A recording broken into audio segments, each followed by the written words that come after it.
Welcome back to Key Lime Academy. So today we are going to be doing our first of many tutorials on this account. I didn't want to start out with something super basic because there's a lot of content out there for super basic tutorials already on YouTube. So I want to give you insider scoop tutorials on basic tailoring. So that's what we're going to start with. Over time, we will build on different tutorials and different types of content. But for our first tutorial video, we are going to learn how to do a formal hem. This is also typically called a baby hem. These are the type of hems that are going to be done on wedding dresses, formal bridesmaids dresses, cocktail dresses, sometimes even like shirts made out of lace or shirts made out of silks, different things like that are going to have what's called a baby hem. And the reason that it's called a baby hem is because the hem is so tiny. Okay, so that's why it's called the baby hem. And for a lot of people, this is something they just genuinely don't know. So we're going to learn that today. I'm going to walk you through step by step. And I want you to let me know in the comments after the end of this video what you want to learn next. What's something that you're very interested in terms of tailoring that you want to know. But without further ado, I'm going to quit yapping and we're going to get into how to do a baby hem start to finish.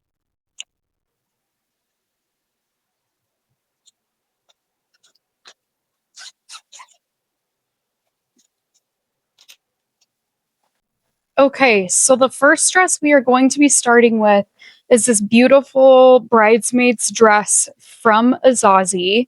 And one thing about formal hems is you always want to pin this while it is on your client or yourself's body, because the way that this dress is going to hang on a hanger is not the same way that it is going to hang on a body, because we've got a lot of curves on our body. We got booties, we got boobies, we've got all the things. So something is not always going to lay stick straight on your body. So very first step with a baby hem is either put your dress on yourself if you're hemming it for yourself, put your dress on if you're hemming for someone else on them, or on a dress form. We are going to use a dress form to do our hem.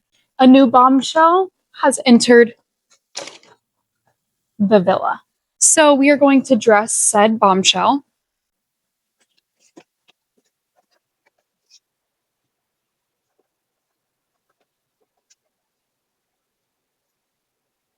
And make sure that your dress is sitting on the dress form just like it would a human body. So this off the shoulder moment, that's not how it's supposed to be. Make sure that the dress is sitting as it would on your body. And then that's your first step. So you've got this where it should be. Your next step in this process is going to be to set your mannequin's height. So if you're doing this for a client, for a friend, and they're not physically there with you, you're going to want to set the height of the mannequin to be the exact same height as your model. But if they're going to wear heels, you'll want to raise or lift that height depending on how large the heel is. So if they're wearing a 3-inch heel and they're 5'3", then you're going to want to set the mannequin to 5'9". So that way you can get your hem right at the floor. So we have the height set. So now what we're going to do is we are going to use pins, and we are going to pin the hem of the dress all the way around to hit right at the floor. So to do that, I'm going to take my hands and I'm going to pinch our fabric and then pull it down towards the floor. Pinch the fabric, fold it up, and you want it right at the floor. So we're going to take it once we have that where we want it, and you are going to pin that in place. So again, coming around, folding it downward, pin it to where it's right at the floor,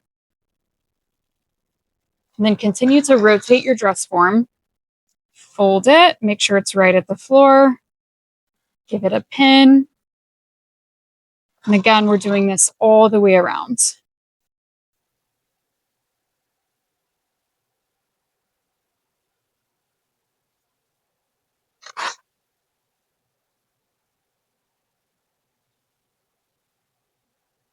Once you have this pinned all the way around, you're now going to remove your dress off of the dress form. Okay, so we have our dress pinned all the way around where we want it. So from the inside, your dress should look like this right now. So your pretty edge is just folded up to the wrong side of the dress. So in order to mark the point that we want to stitch on, because this little fold down here at the bottom is what we call our fold line on our hem. This is where we want the hem to hit once it's finished. So we are going to take our pins out and mark our fold line. So to do that, you're going to find one of your pins, and I like to have a separate pin cushion next to me for this step, just to make it a little bit easier and a little bit more accurate. So you're going to take that pin cushion, and with this pin in the fabric, you are going to slide this one in right at the folded edge. So I'm just pinning into that folded edge so that way we can mark the fold line rather than where this pin is sitting. So then you're going to remove this pin, and now your fold line is marked on your garment. So we are going to now do that all the way around. So again, we have our pin. We're going to make it sit nice and flat. Take your extra pin, and you are sliding that in along the fold line, just marking it in a few different spots, and then take out that upper pin. Now your fold line is marked. So now we are going to do that in every area that we pinned. So all the way around your dress, you are just going to mark that fold line.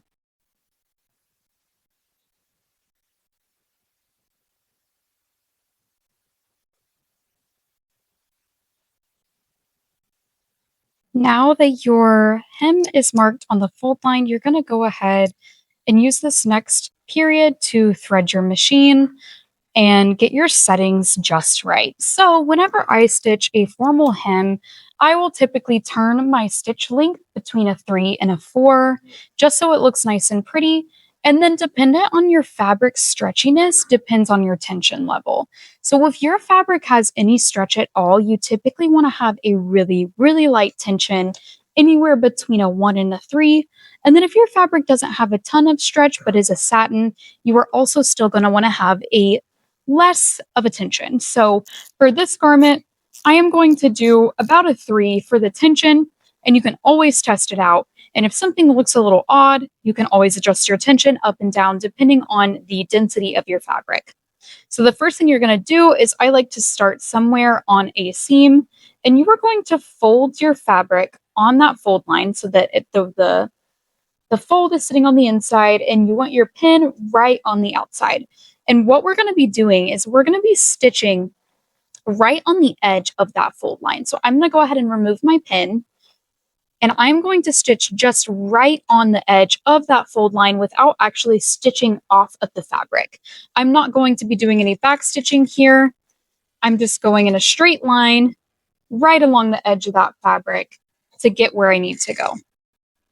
As you stitch, you're going to start stitching from pin to pin. So you can see I have another pin sitting right here.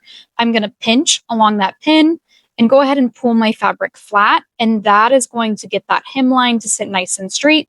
So I am just stitching right along that hemline until I get to my next pin, slide that guy out, and then you're going to find your next pin. So my next one is here. I'm going to pinch along that fold line and then pull that nice and flat, and it is going to highlight that fold line.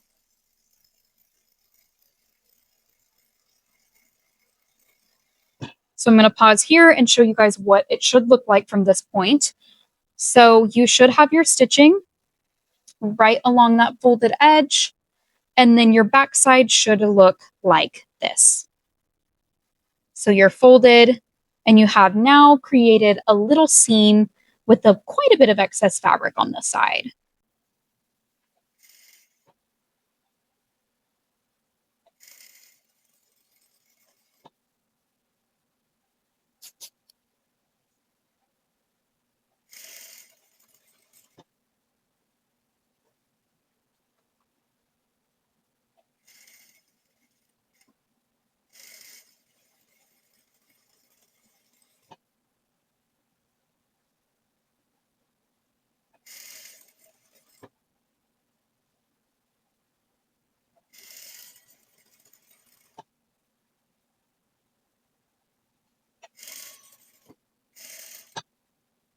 So as you get to where you started, You're just going to trim your starting threads, and then we're going to overlap our stitching just a little bit rather than back stitching. The reason that we do this is because back stitching can cause it to almost have a little bulge, and we want to avoid that. So we're just going to overlap with where we started,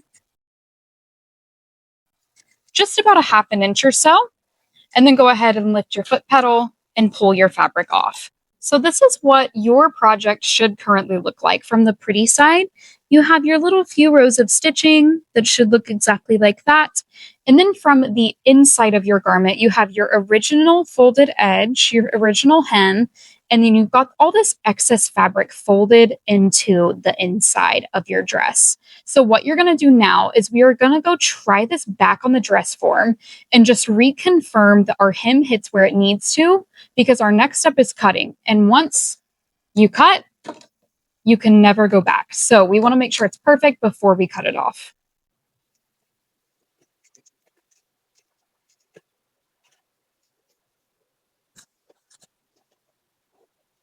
Okay, we are back at our dress form, and we are going to just kind of lay our fabric out so we can see exactly where that fold line is going to hit. And you can kind of pull it down towards the floor so you can really get an idea of where that would hit, have this extra knot. Like if this extra was not there, you can see exactly where that hemline would hit. So all we're doing right now is we are just double checking our work. We're making sure that there are no areas that look like way off, because once we cut this, we can never go back. So we are just double checking that everything is hitting exactly where we want it to. Really extra triple check, because cutting is the only thing in sewing that is pretty much permanent. Once you cut this, you cannot go back. Let this be your disclaimer. Do not check this at home. You have to check your hem twice, 3 times, 4 times, 5 times. Check it. Ours looks good, so we're going to go to the next step. So like I said earlier, this next step is our most permanent one, because we are going to be trimming away our excess fabric here. I like to use my presser foot on my sewing machine as an extra hand because it really helps. So what we're going to do is we are going to take our outside layer of our hem, and we are going to put the presser foot down right on our little teensy tiny seam that we just made. So I'm going to put my presser foot down right on top of that little teensy seam. And now I am going to do the scariest part of this journey. And I'm going to take my scissors and I'm going to cut into the fabric. So I'm cutting really close to that little seam right there. And then we are going to be cutting along the edge of that seam we just made all the way around the dress. But you are going to do this so carefully because you don't want to cut into your stitching. So here's a closer look. I am using the resistance of the fabric on the presser foot to really help pull that fabric to get me a really nice clean cut very close to the edge of that seam. As you get closer to the presser foot, just adjust your fabric so you have a little bit more room and continue working your way down. Slow and steady truly wins this race, because the faster you go, the faster you are going to make mistakes. And we don't want to make mistakes. We want this hem to look nice and beautiful. So we're just trimming off that extra. So whenever you're doing this process, also be wary not only to cut your stitching, but also for cutting your pretty side of your fabric. So often the fabric will get kind of bunched up underneath the seam and you think you're cutting the right fabric, but you're actually putting a hole in the pretty side of the fabric. So this whole process, this whole round of things you're doing here, you just want to do with the utmost caution, because scissors are dangerous. Scissors are dangerous to our bodies as well as the body of a piece of fabric. So just be uber careful. If you feel like the scissors are getting caught on something, maybe just stop. Don't push the scissors down. You want to just remove them and reset, because once you cut that, like I said, there's no going back. So be careful. Once you get back to where you started, you are just going to repeat that process all the way to this edge here. And go ahead and fully remove this excess fabric.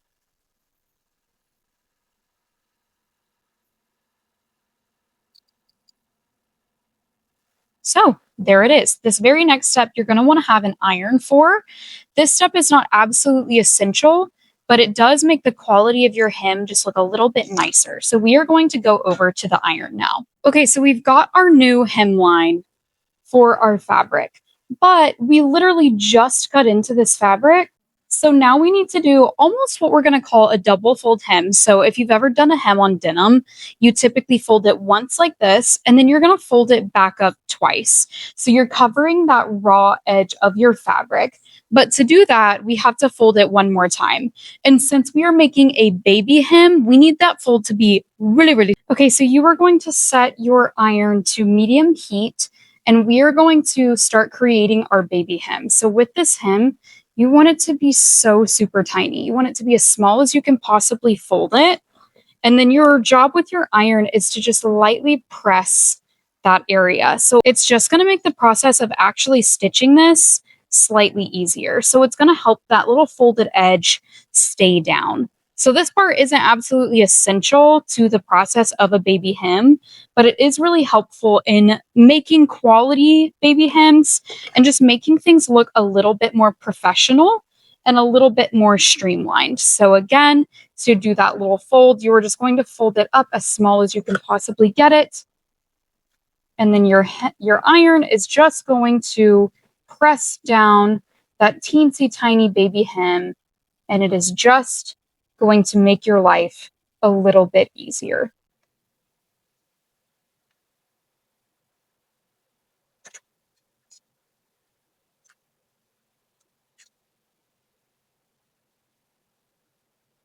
So now that we have gotten that baby hem ironed, we are now back over to the machine, and we are going to start stitching this baby hem down. So the goal here is you want to stitch directly on top of where you just stitched before. So you are just tacking down this hem using the previous line of stitching as your guide. And you are doing this all the way around. You must note here that this row of stitching will be visible on the outside. So going nice and straight is something that is really important here. And just like before, I'm not doing a back stitch here. I am just going to overlap with my previous row of stitching, so that way I don't have any weird bumps or lumps as I stitch this hem. So at this point, you can really see how helpful it is to iron this hem before you start stitching. And the reason for that is it's going to just naturally fold down all on its own. So your only job while you're stitching this down is to really just make sure that your hem is nice and straight.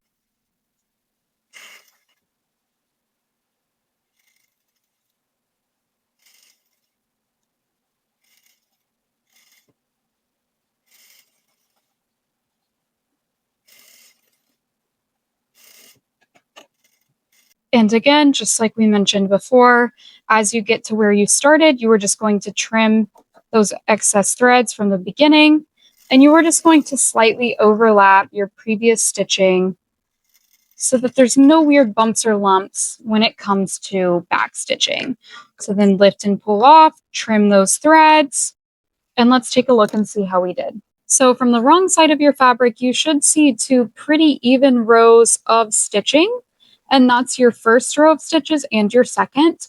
And then from your pretty side, you should have one pretty even straight row of stitches on the pretty side.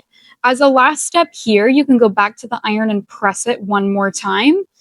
But from there, your baby hem is done. So let's go try it on the dress form. So now that our outer layer baby hem is done, if whatever you're hemming has a lining, now is the point where you are going to look and see if that lining is at all visible now that we've hemmed the outside fabric. And if it is, we are going to take the same steps we just did to ensure that the lining is gone. So we are going to just check for that, get the dress form dressed, get her pretty and ready to go, get her zipped up, looking nice. And now we are just double checking that the lining is not visible anywhere because we don't want to be able to see the lining. So that's what we're checking for, making sure that nowhere is the lining visible.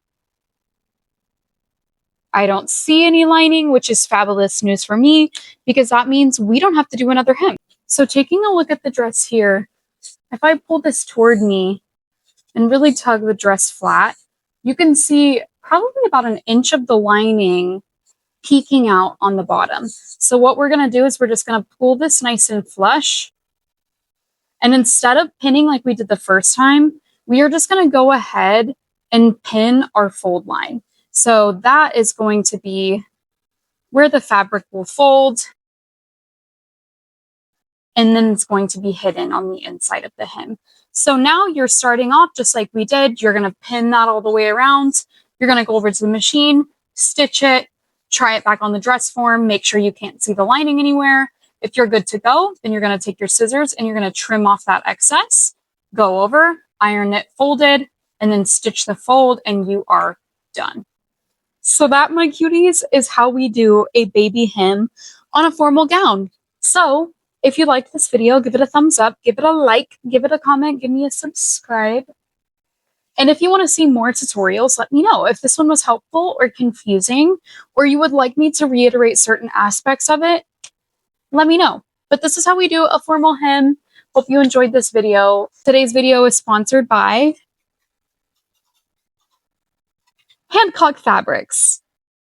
Again, I can say that because Hancock's is closed. So if you want to sponsor me, hashtag Azazi. If you want to sponsor this video, let me know. Anyways, I hope you guys have a great week. And if you do a baby hem, let me know. See you next time.